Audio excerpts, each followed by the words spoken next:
just push the button and do something else and, stop it at the end of the session, or, talk with Emily about how to break that up. Okay, sounds good. Perfect.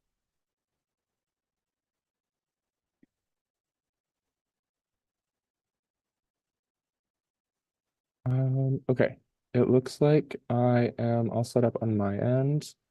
So Zoom is now, or it's now showing up on YouTube. I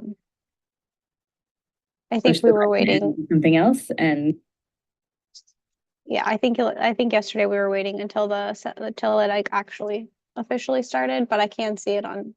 It's working. I can see it on YouTube. Oh, sorry. That was my bad. Sorry.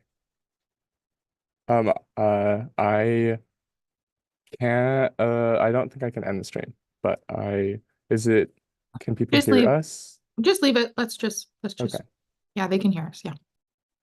yeah, just please check it right after we Yeah. start the webinar, because we saw a problem with that in the test Okay. one. Okay. So Will do. if you do need to stop it and restart it, just be ready to do that. Okay, we'll do. We may or may not have a lot of people on YouTube. Yesterday it was small. Okay, sounds good.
All right, we're there. Lori, you feel ready? Let's go. I'm going to start the webinar.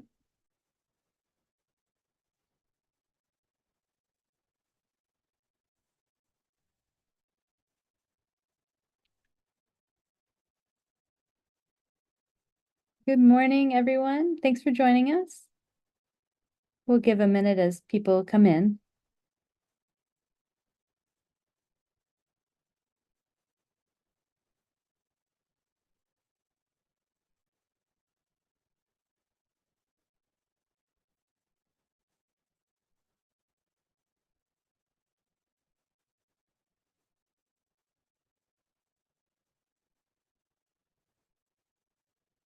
Good morning. If you're just coming in, thank you for being here. We'll get started in just a minute.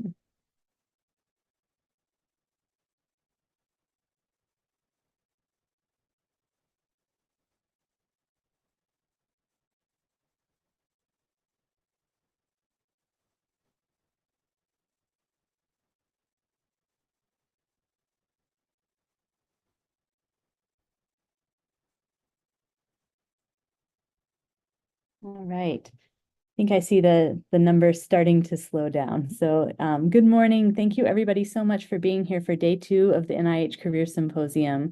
We're happy that you're back. We're happy to see you. We have a lot of great panels happening today. We're going to hear about careers in clinical, translational, and regulatory science. We're going to hear about careers in higher education. We're going to hear about careers in, we're going to hear about demystifying the hiring process. We're going to hear from some recruiters and talent acquisition folks later this afternoon. And this afternoon, we also have a talk about networking, not only how to network, but also how do you think about some of the stresses that come with that? How do you make networking more approachable? So there's a great day planned. Before any of that, I'm really excited to introduce my colleague Lori Conlan to talk about hiring trends and what we see happening in various sectors right now. So Lori, I'll hand it to you. Thanks, Laura. I hope everyone's having a great time here at the Career Symposium. I know I have really enjoyed hearing about the different career paths that are out there, and really thinking about how your generation will think about their long-term career plans. This is a talk we started in 2021, and I'm really excited to bring it back every year. Every year, the data changes a little bit, it stays the same a little bit, and we're going to talk about our crystal balls, so to speak, around what's happening currently with hiring in every single sector, and then how do you actually navigate towards those jobs as you finish up your degrees. So this is, of course, Hoova, just making sure everyone knows all the fun things they can go see. The community boards seem to be rocking this morning. I checked out many of them, and the number of meetups and other really cool things are phenomenal. Don't forget this message section. This is where you can message to speakers, and also you get messages from other people. You can see I don't read all my messages, but they're there, right? They are there. So my slides will be later on will be on the Hoova app, as well as a recording. So if you want to go back, look at this data, think about it in different ways, it will all be posted on Hoova by the end of the day. All right, so here's our game plan for this morning. We're going to talk about some data on career outcomes, just to refresh your memory from what Laura gave you yesterday. We'll talk about some of those data. And then we're going to talk about the current state of the job market based on sector. So we'll go through industry, nonprofit, government, and academics. And we'll really kind of think about some predictions about where this has been and then where it's going to go through the rest of 2024 into next year. And then, of course, I couldn't leave you if I didn't give you some tips to make sure that you're ready to be a competitive candidate in whatever path that you have chosen to do. So I think one of the biggest questions that everybody has, and that's why you're here at the Career Symposium, is really kind of wondering, where do people go, right? We get these PhDs, we get these higher degrees in biosciences, and where do people go? We have been looking at our data here at the NIH for over 15 years since I've been here. It's not comprehensive data. Hopefully in the next 5 to 10 years, we'll get better comprehensive data.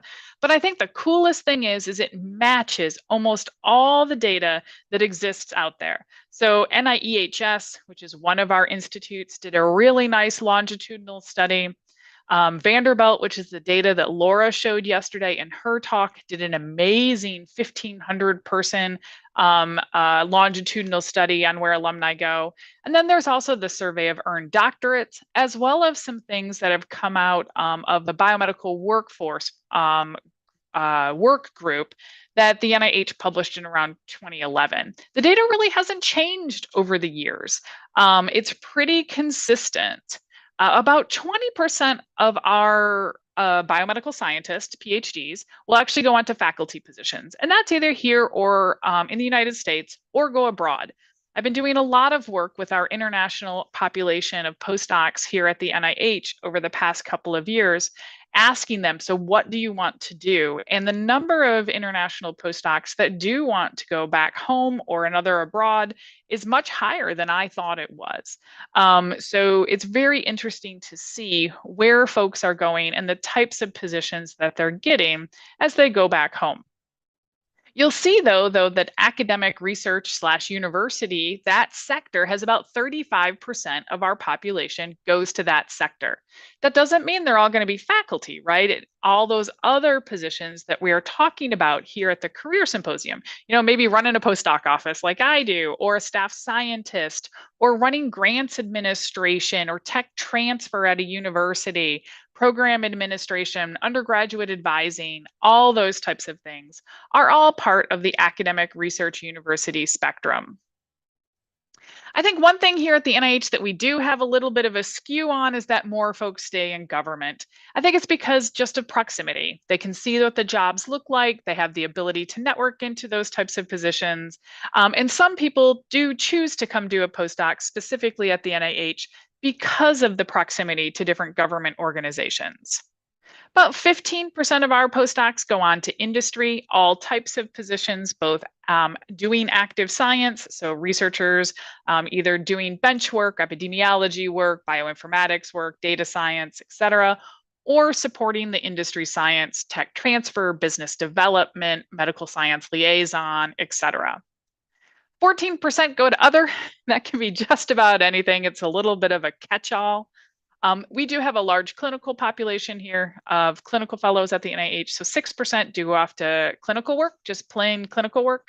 And then about 6% of our postdocs will go into a primary teaching position.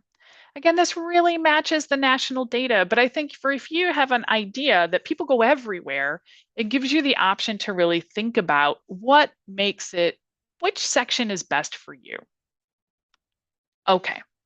So then what you're really here for is what is currently happening with the job market and where do I think we're going, where is it going?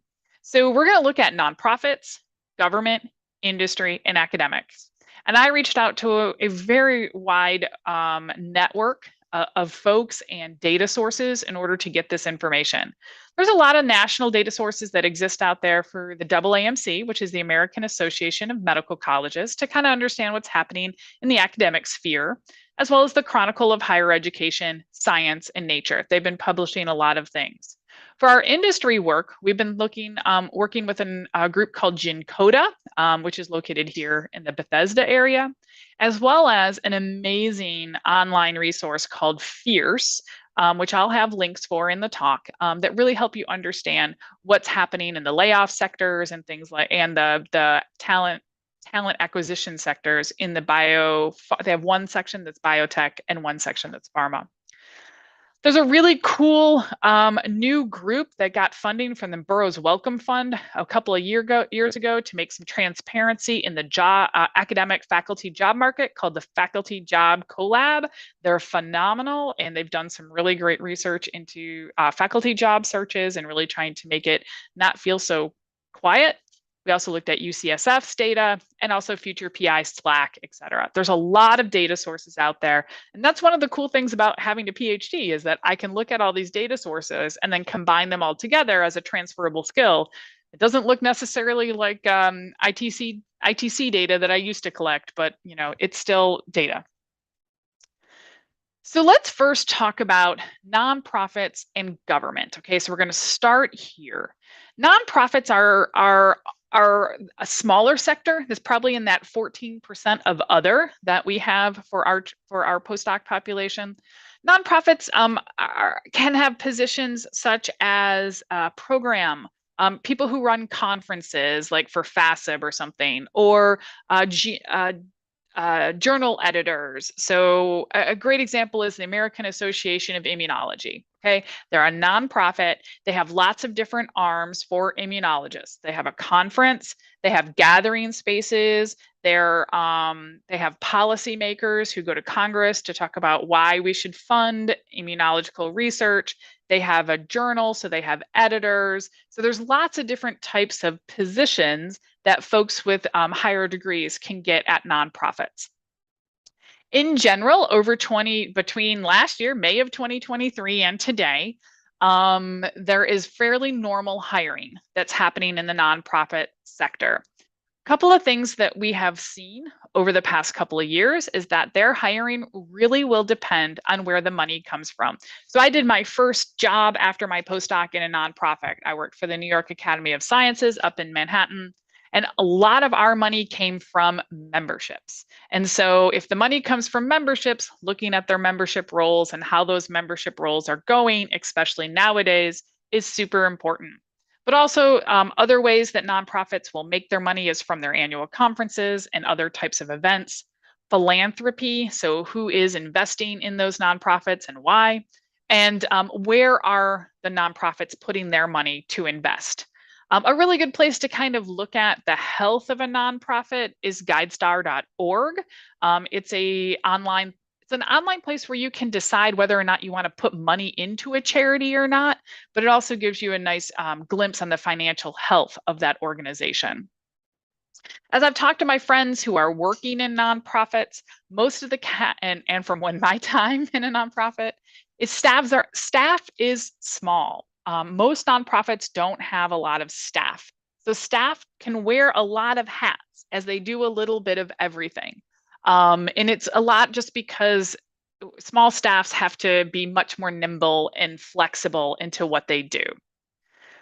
A lot of my friends in nonprofits have been telling me that the current trends for hiring are to make sure that candidates have a very high level of comfort communicating science to a very wide variety of audiences. So at one moment, you may have to go talk to a philanthropist and tell them why healthy water is so important. And then the next moment, you're going to go have to talk to the vice president of Eli Lilly and explain to them why your scientific events really can match their portfolio. So that's just an example of my time in my nonprofit and the types of work that I had to do. There's a couple of really good websites out there for nonprofit jobs. One is this one called HRA. HRA is Health Research Alliance, I think it is. It is a nonprofit of nonprofits. So a lot of the nonprofits in the health realms. So things like Juvenile Diabetes Research Foundation, the Michael J. Fox Foundation, all those types of things. They belong to this bigger, larger group called HRA. And they often will post job listings off of HRA. And the director of HRA called me and said, hey, would you put out our listserv, that jobs listserv, and you can join that to find jobs within the nonprofit sector. The other place is idealist.org. It's a phenomenal where a lot of nonprofits will post their jobs, and also indeed.com. Those are the three best places to find nonprofit jobs besides the nonprofits themselves. Many nonprofits don't have the cash flow to spend a lot of money advertising their positions, so they will put them in places that are free or not as expensive. Okay, let's move over to government hiring. That's our next kind of bit of fun. So that is the types of jobs that exist in the government sector are very wide and very varied. It's from everything from grants management, FDA, science policy, understanding what our investment in the scientific dollar is. So what's our return on investment for all these R01s that we send around the country? There's lots of different agencies that hire scientists. So it can be in the HHS, which is Health and Human Services, that's NIH, CDC, and FDA. Yesterday, we had a speaker from the USDA who actually was a hardcore spectrometrist who then moved to the USDA to work on the same type of science, but in animal populations, which he had never done. We also have had scientists from here at the NIH postdocs who have gone into the USDA to study food chain infections. So like salmonella in your lettuce. The public health service is part of that. The types of jobs that exist in the government are very wide and very varied. They are really typically only for US citizens. It's very difficult to get a job if you don't have citizenship in the United States. So I apologize for that, but you know, if I tried to get a job with the French government, for example, I don't think they would want me very much. What we're currently seeing in the government sector is a little bit weird. It's a little mixed. We're seeing some places that are hiring and other places that are on hiring pauses. The budget right now is a little unclear, and it really will depend kind of what happens with the election this year. Every time if there's an administration change, and I've been in the government now for 16 years, and it doesn't matter which way it goes, changes in administration often come with hiring pauses as the new current sitting executive office kind of decides what they want to do. So watch the election and be prepared that if there is a change, it might often come with a hiring pause. There's two different ways to get positions with the federal government: federal jobs and contractors. Federal jobs will almost always be found at usajobs.gov or agency websites. For example, the FDA hires this specific type of scientist called it's not a research fellow, it's something fellow. And it is not often listed at usajobs.gov. It's almost always listed off of the FDA website. And it's one of the few jobs that you can get if you don't have citizenship in the FDA. There's also lots of contractors that exist that serve the federal government. Kelly Scientific, Gap, Guidehouse, Lockheed Martin, all of the, what's that one? Leidos. All of these often will be the federal contractors that will place you within a federal workspace. We have a lot of blog posts on that off of our blog, and you're more than welcome to go read and just Google government contractors, biomedical science, and I think that would help. Okay, so that's what we have in nonprofits and government. Pretty normal hiring in nonprofits. I haven't seen a huge big a change since 2020. Government goes up and down depending on the budget cycle. It's no big surprise. Some places are good, some places are not so good. But let's talk about industry. So we have been looking at industry hiring trends over the past couple of quarters. So this is first quarter of 2020, and this is now the first quarter of 2024. So almost 3 full years of data plus a little bit. And what we're looking at here is the number of job postings through those quarters. So this is done by GeneCoda, a really great organization that's been looking at industry hiring trends over the past couple of years. It's broken up into 3 different types of things: research, medical labs, things like AstraZeneca, Boehringer Ingelheim, et cetera. Pharmaceutical and medical manufacturing. So this would be more of after the research happens in those positions, getting it out to market. So it's a different types of people. Will be research and development is much more bench work, and pharmaceutical and medical manufacturing ends up being much more towards the toxicology, quality assurance, quality control. How do you scale things up? Things like that. And then there's medical devices and equipment. So that is, all those new diabetes pods that people are wearing. That's an amazing new medical device and medical equipment that has really ballooned over the past couple of years. So those are the 3 different types of jobs that they looked at, and then we're looking at it over time. This shouldn't be a surprise to many of you. Right after the pandemic in early 2021, there was a huge bloom in hiring in industry, just an amazingly huge bloom. Most of the industry experts who are looking at this data have often said it was an anomaly and it can't keep up at that pace. So what you have seen over time is a decrease in the number of job postings going back towards normal. I would say it's probably righted itself into the number of positions that can be available over time. A lot of people who are looking at the crystal ball around hiring trends within industry think that this will continue to creep up a little bit, going back in towards probably the 3,500 to 400,000 job postings per year. We think that's kind of where it's going to go. We don't anticipate this peak that we saw after 2021. We anticipate that it's going back to steady state as folks kind of look at priorities within industry sector. Other current industry trends that we see through this is that we really do have robust hiring. And I know that we're going to talk about layoffs next, but we have definitely seen more hiring than in 2019, so before the pandemic. It's just that hyper hiring that happened in the 2021-2022 cycle has been stabilized.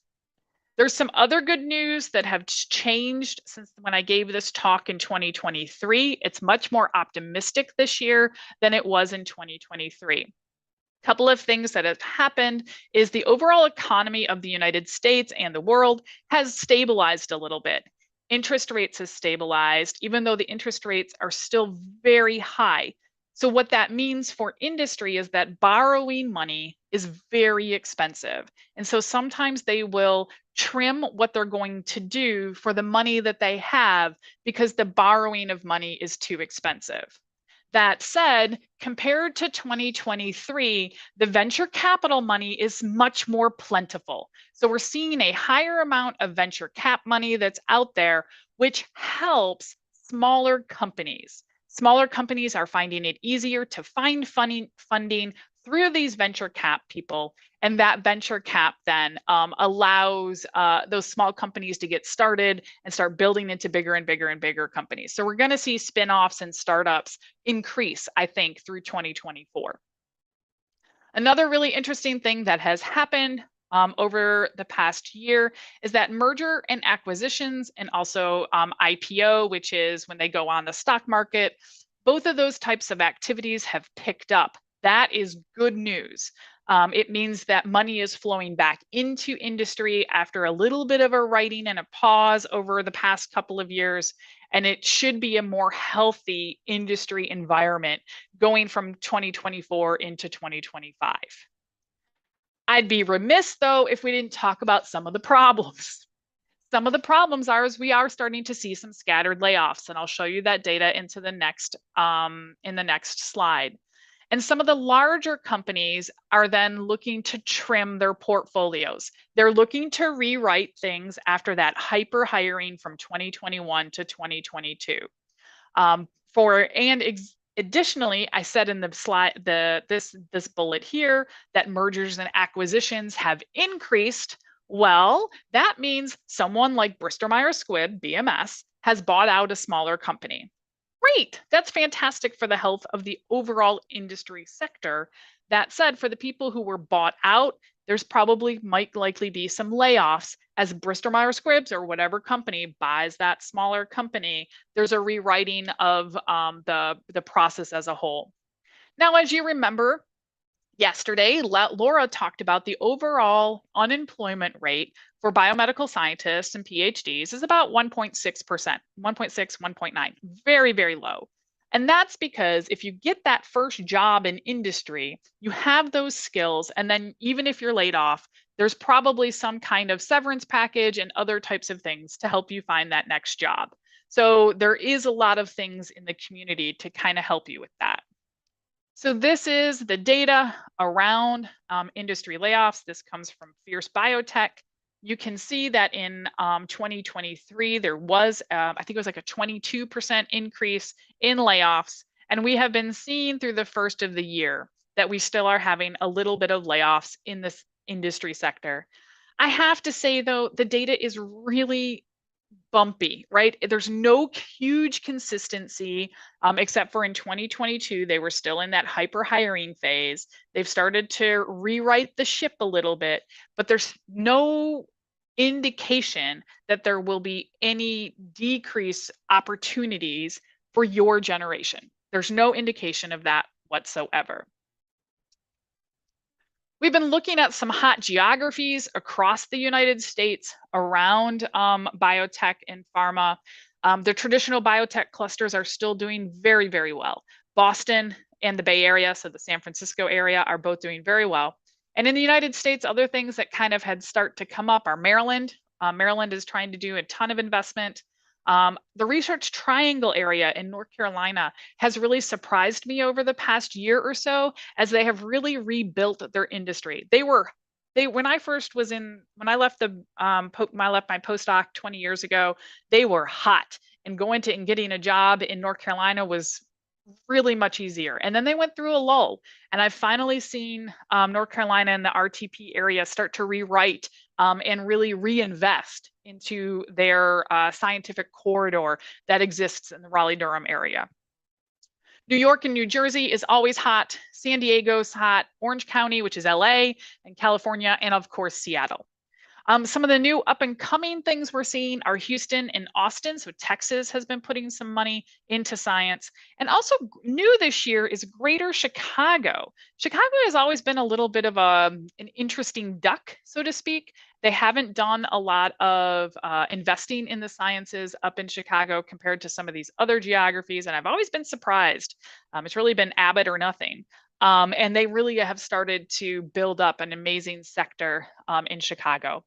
Around the world, there's also hot places. We've seen folks go back to China because they have been really investing in science in China. India has some really cool things happening, and the European Union as well has really invested a little bit into science.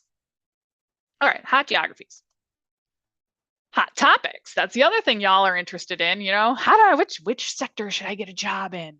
I think the most interesting way to kind of think about where the sectors of jobs, where jobs are hot, is to make sure you're watching or listening to the advertisements that you hear on TV or YouTube or wherever you're at, right? How many ads are you seeing for psoriasis, weight loss drugs, diabetes drugs, ophthalmology drugs, neurodegenerative disease, oncology and immunology?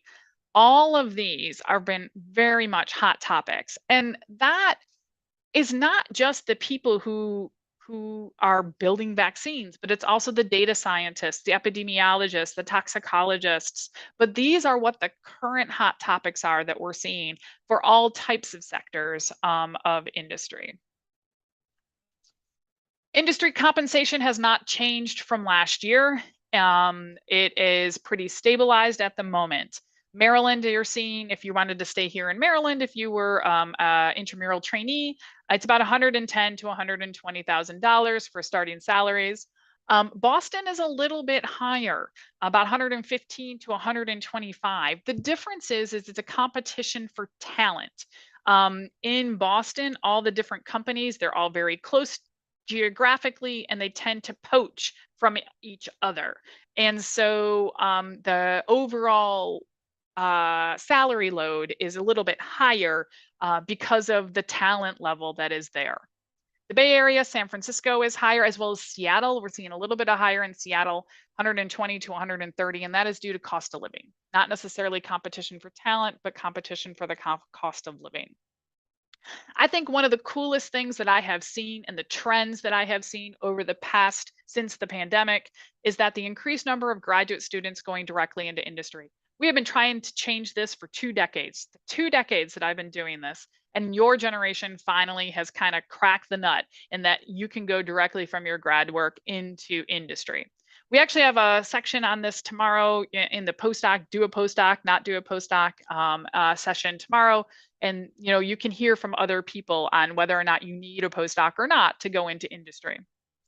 One huge trend that I'd be remiss if I didn't say is that negotiations are getting a little bit harder. We are seeing that everything is favoring the company. They're getting tighter, they're getting shorter in durations, and you're not able to ask for as much from the company as you were in 2020, 2022, when I felt like it was just they were throwing money at people. So the compensation packages are still very good. There's no huge change in the quality of the compensation packages that we've been seeing, but I have seen it's been harder to negotiate. From a biotech job conditions report that came out, employers want these things, right? Communication, leadership, adaptability. And I added with some friends from AstraZeneca over the past couple of years, they also want autonomy. They definitely want folks who can work by themselves and really take initiative and get things going. You'll notice on this list, though, the one thing that's not on here is technical skills. They anticipate that you are going to have if you've got that PhD, by golly, you must have those technical skills. And so these are the additional skills, those transferable skills. So one thing I often recommend for folks is to take these 15 different skills and write them down. And then what story can you tell about your dependability, your initiative, so that when you're in interviewing, you have a bank of stories that show and highlight each one of these skills that are so very important. How do you find a job in industry? The company websites are always good. LinkedIn, Glassdoor, Indeed, Simply Hired, Biofarm Guy, Lab Biotech for Europe. And if there's anything else you want to share with us, just let us know. Networking and informational interviews are really huge. We're going to go through that in a couple of slides. And also really make sure you're connecting with the speakers. If you're an intramural trainee and you're not going to the networking sessions over the next couple of days, you're missing out on a phenomenal opportunity for a very small group of people to talk to a person in industry, to ask all your amazing questions about their job. You're missing out if you're not trying to talk to people and build your network. And networking's hard. I mean, I can see it in the community boards on Hoova. So if you're stressed on networking, make sure you come to that talk later on this afternoon. Oh, this is just some things from our YouTube site, just some other fun things. And Sherilyn's posting a great section of our website specifically for industry careers in the chat. All right, let's switch a little bit into academics, specifically faculty hiring trends. There is a lot of different types of job in academics, whether that's, like postdoc offices, et cetera. Those trends, we haven't seen very much happen there. They kind of ebb and flow, and they've been pretty constant over the years. I think the bigger source of data in this stress for most of us is this academic faculty hiring trends. I do want to really highlight this cool new collaborative data, and we're going to show a lot of the data from that, but I wanted to make sure I highlight that so that you get that link. A couple of trends we're seeing in faculty hiring is that diversity, equity, and inclusion statements are in flux. So typically an academic faculty position has 4 components to your job search: your CV, your research statement, your teaching statement, and a diversity, equity, inclusion, and access statement. So 4 different statements. What we're currently seeing is that this last one is in flux. It really depends on the state, some current politics that are happening in the state, and some other things that are happening in the general world. So these ones seem to be a little bit unclear at the moment. Another thing we're definitely seeing as folks are getting offers and getting negotiations is that the pressure to close the deals with the universities there's a lot of pressure, time pressure to get it done. Like, they offer you a position and they want to know pretty quick whether you want it and you're going to negotiate it, or should they move on to their next candidate. So the pressure seems to have ramped up a little bit. I think part of that pressure comes because it seems like in 2024 that the offers, the new job offers, anecdotally, everything's a little late this year, and I don't know why. Most of the time, folks are done interviewing by February, March, and offers start coming in March and April. I have seen people still interviewing for faculty jobs this week, and I haven't seen that quite as much in the past as I have seen it this year. But that's really anecdotal. Not 100% sure if that's just, my small sample size, and you know how that is, right? The people you see are that's what's happening. But I just have a gut feeling that stuff is a little bit later this year than it has. Another thing I've really seen applicants in particular are assessing local political climates and thinking, is that a place where I want to live with myself and my family? And I haven't seen that quite as much before the pandemic. That is something that definitely has come after the pandemic. So this is some data that I wanted to show about faculty offers in the biomedical scientist, again, coming from this collab. So this is about, I filtered the collab data for biomedical sciences because that's what we all are interested in. So the sample size was over 600. So of the people who reported, who then went in and applied for positions in the faculty realm, how many of them got offers? So of the ones that went in, about 61% of them got offers, 36% didn't. So we are seeing a very high percentage of people get offers on the faculty job market. I think the other thing that is always interesting around faculty jobs is some of the myths that are out there that seem to be perpetuated in all of our brains. And two of those biggest myths that I often hear is that you're never going to get a job if you don't have a cell science or nature paper, and you're never going to get a job if you don't have a K99. Now, I'm not telling you they aren't amazing, right? And they don't help. They absolutely will help, but you absolutely can get a job. This data here also matches some phenomenal data that has been calculated and put together by Steve Korn and his friends from the National Institute of Neurological Diseases and Stroke, looking at cell science and nature and K99, and then long-term success on the faculty market. It also matches some great data that came out of UCSF years ago about how folks get jobs in the academic market. So, do you have a cell science and nature paper? Okay, so then it's purple is I got a job offer. Dark blue is I didn't get an offer, and that's just the total, right? So I want to look at these no's. Did you have a cell science and nature paper? No.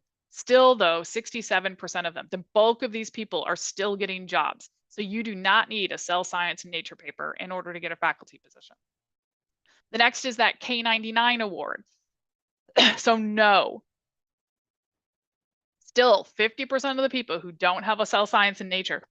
That K99, it's amazing. I don't get it wrong.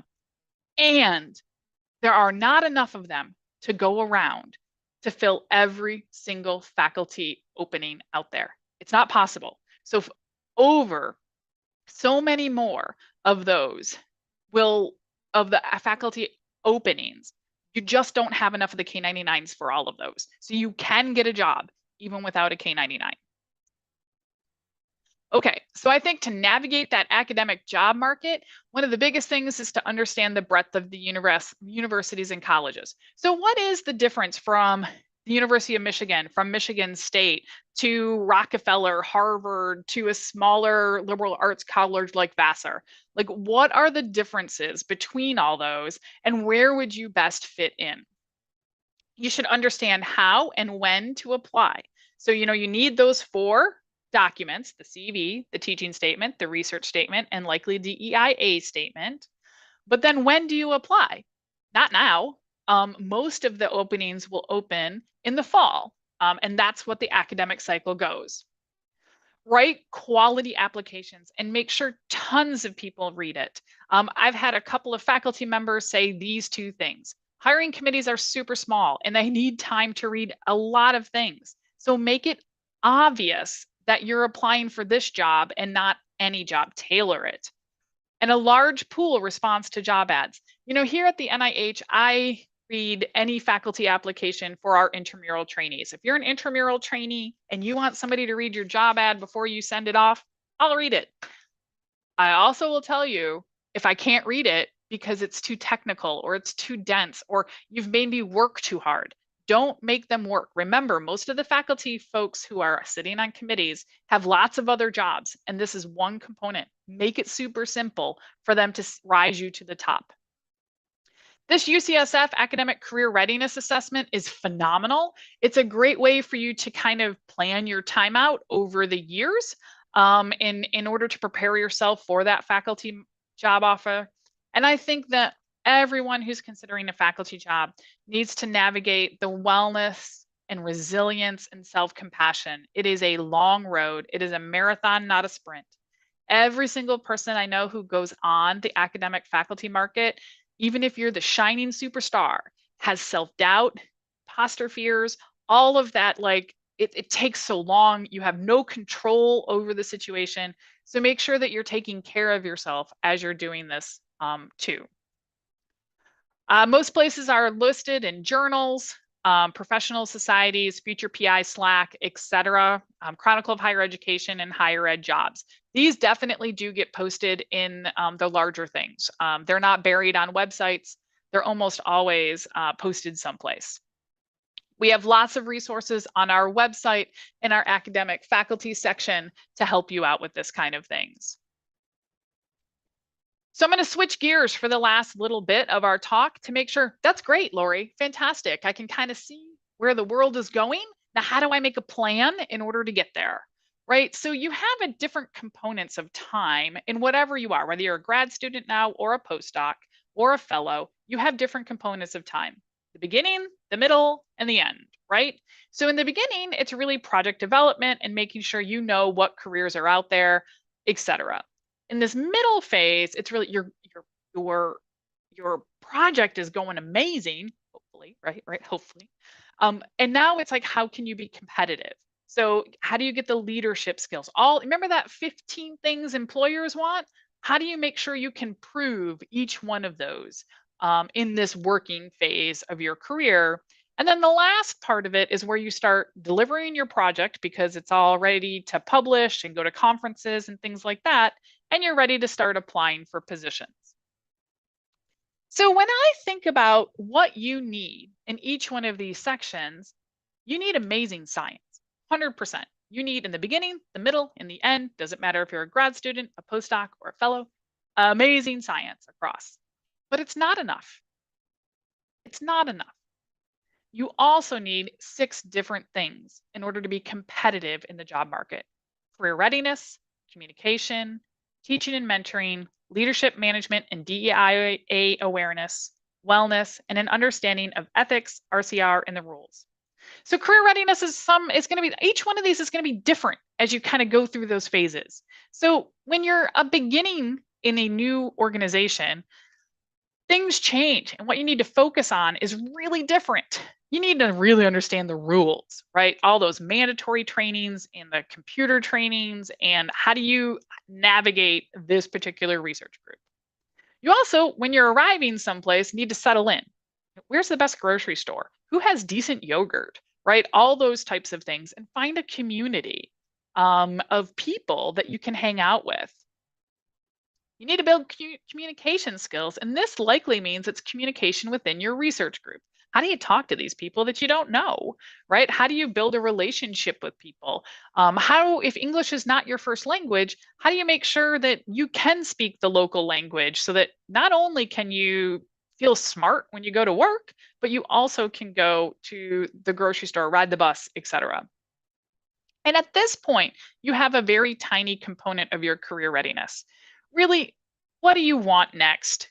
How do you maybe meet with a career counselor or a career advisor and map out and strategize, really strategize the next few years? But it's not a huge component of what you're going to do. As you move into this middle phase where things are going, everything kind of changes around. You really need to build up your resilience and your wellness, right? So making sure that you navigate the feedback. Your boss is probably now starting to tell you and wonder why the project's not working or something like that. So navigating that feedback and that resilience that we need as scientists. So our Becoming a Resilient Scientist sessions, which are available fully on YouTube, could be really helpful for you to navigate, how do you get through the hard times of science? And also the community is so very important. Your communication changes from, who are these people, to how do I work with these people on a day-to-day basis when I get frustrated with them, or how do I show them I'm excited for what they're doing? And also you're probably doing a lot more scientific writing and presentation skills. You need to start in this middle phase, improving your leadership and management skills. So really maybe building on some committee work. Everyone should do committee work while they're a graduate student or a postdoc, regardless of what career sector you're doing next. Think about it. You want to be a faculty member? How many other things are a part of your day besides just doing science? And if you can learn to balance that now, it will help you as you move forward. Teaching and mentoring, learning pedagogy, mentoring other younger trainees.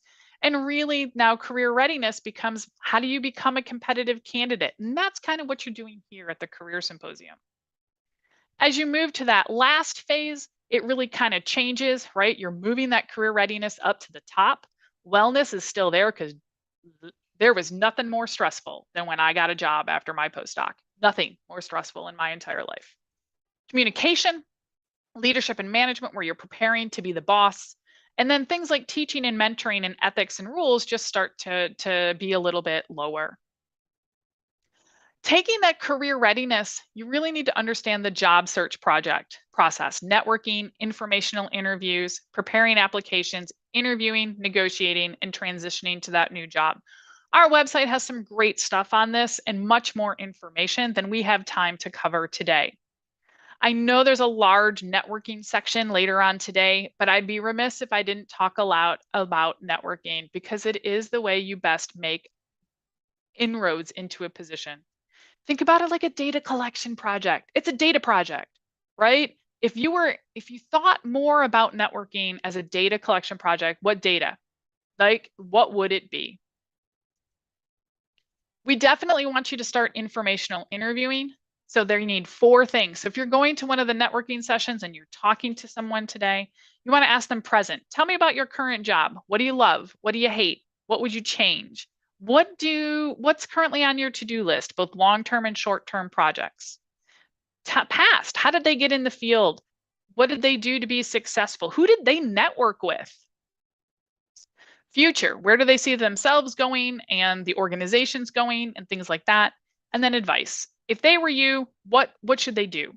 We have a great resource on our website about informational interviewing. It's a whole document on more questions and things like that. You know, most people, 90% of people actually get jobs through networking. That's the data we have. You know, you're building that network, you're tapping that underground network, et cetera. You will still probably have to apply online, right? You probably will, but 90% of people are getting jobs through networking. Online apps, applications are about 20, just blind, are about 20%. Career fairs, less than 1% of the people will get a job at a career fair. And recruiters, there's a great session later on today on what recruiters do, and I highly recommend that you tap into that.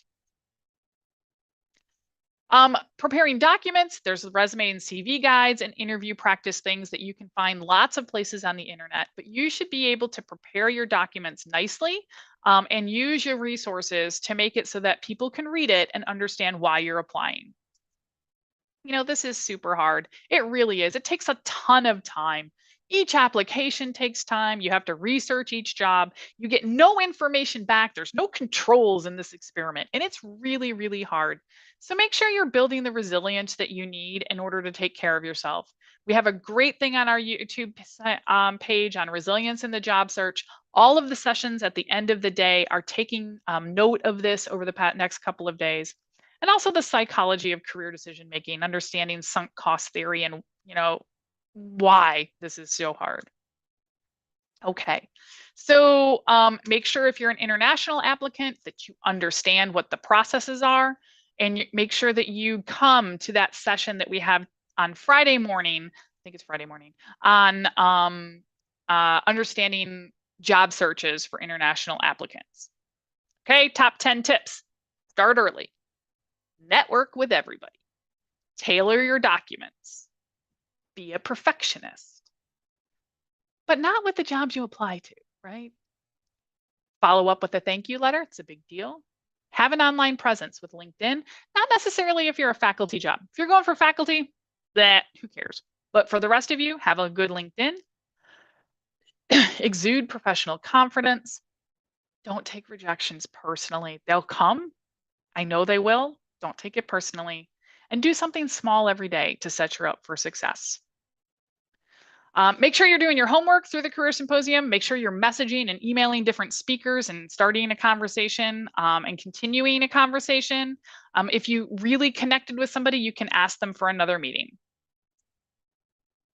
All right, if you're interested in coming to do a postdoc at the NIH, I'd love to have you. It's a great place to do a postdoc. We'll talk about it on Friday through the Career Symposium, and you can meet specifically with different institutes about what types of science they're doing on Friday as well. Oh, I am finished. Sherilyn, I know there's got to be questions. What can we do to help out? Hi, Lori. Yes, there's lots of questions. Some are being answered as I'm typing, but I've saved some for you as well. Oh, good. So you mentioned that for the government, you can be a federal employee, you can be a contractor. There's a lot of questions on sort of the difference between these two, whether some jobs tend to be contract jobs or government jobs. Can you talk a little bit about comparing those two types of positions? Sure. So there's some agencies that use contracting firms and there's some agencies that don't. The FDA, for example, uses very, very few numbers of contractors. Almost every single position is a federal position. Here at the NIH in the intramural program, we do use contractors, especially much more so on research-focused jobs. So core facilities, biologists, very few contractors are used in the extramural scientific community here at the NIH. Really just depends on the organization. as a day-to-day thing, whether you're a contractor or a federal, your job's going to look the same. It doesn't really matter. It just depends on who's paying you. Long-term, federal positions have different benefit structures than a contracting position. Sometimes contractors move in to become federal employees. It's a way to test an employee before we make an offer to make them a contractor. In general, the jobs are the same, though. I hope that answers the question. Thank you. Yes. So there's also a lot of questions on sort of this transition from grad student or postdoc to industry. Some people are saying, how do I market myself for that position, especially if I haven't done an internship or don't already have industry experience? Oh, very, very, very, very, very few people have industry experience when they get the job.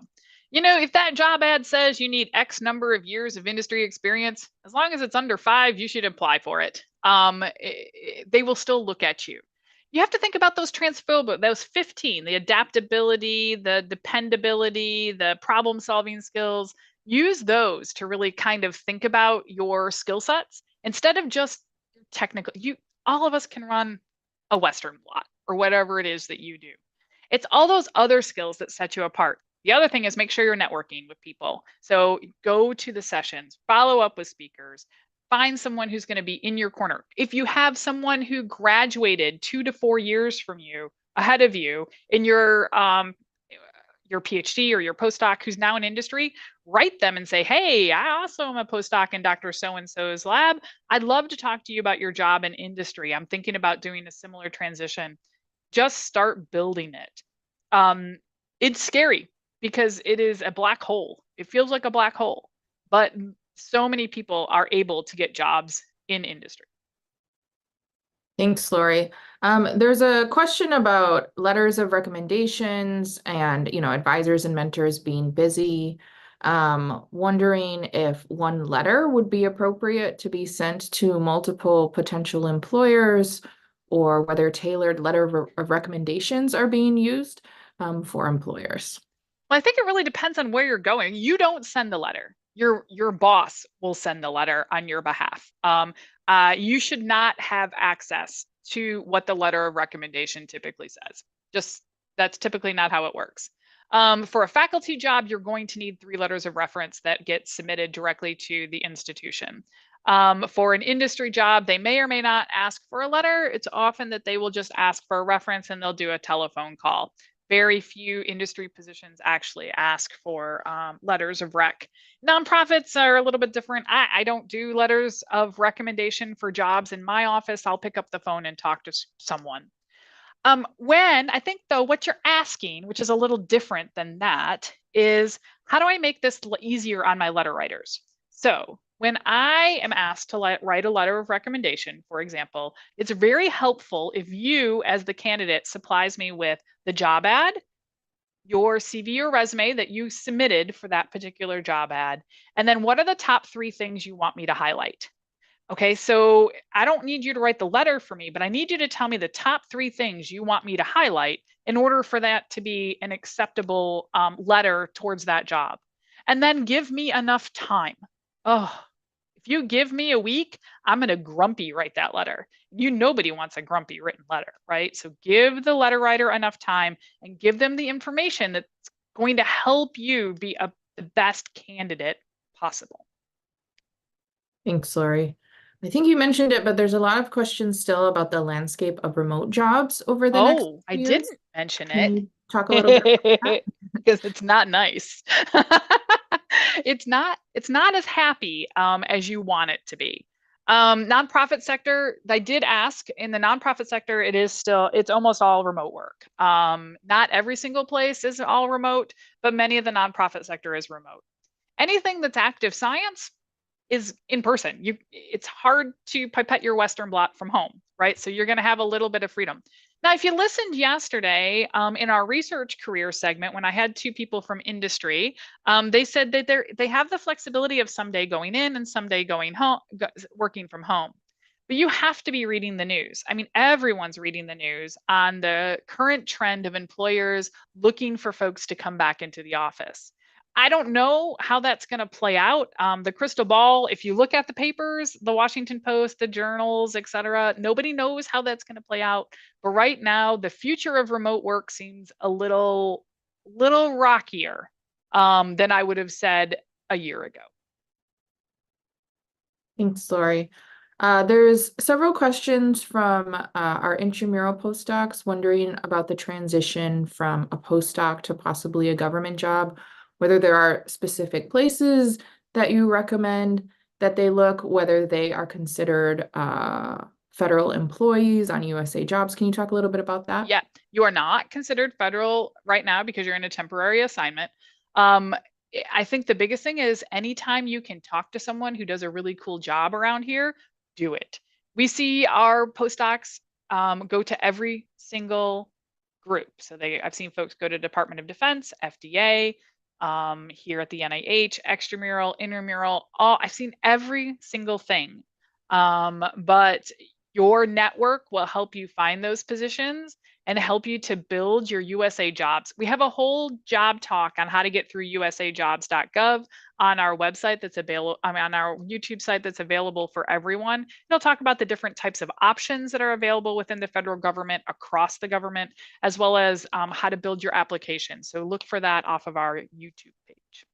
Thanks, Lori. There's another question, sort of someone wanting to see whether a master's degree, how the sort of job outlook differs versus a PhD for most jobs in the NIH, or here specifically the CDC requiring a master's or PhD. What can you say about? You know, I didn't do any of the data analysis, so you'll have to go in and look for that data yourself. I only looked at the PhD and higher level. Thanks, Lori.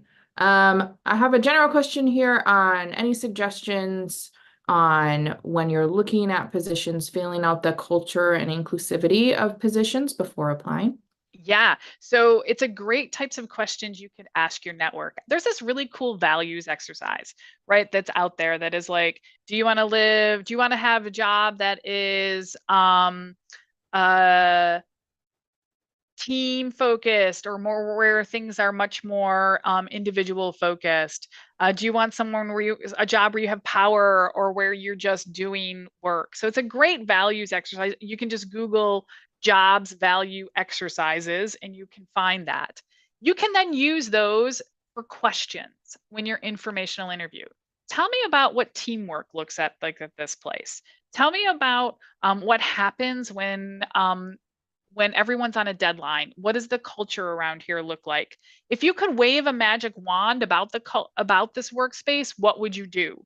Ask those types of questions in your informational interviews, and you'll be able to gather just an amazing amount of information from that. Thanks, Lori. And there have been a lot of questions specifically about visas and visas for particular positions. Where can most of those questions be answered? Sure. So we'll talk about that a little bit in the talk tomorrow. But one of the best resources that's out there for visas is myvisajobs.com. I think that's the myvisajobs plural.com. You can then search for which companies are or not have or have not sponsored an H-1B in the past. So that's one resource out there. I think the other thing is to understand the system. And that if you don't have a job offer in the first quarter, it's very difficult because then all the H-1Bs are gone. We'll talk about that tomorrow or tomorrow in the session for international trainees.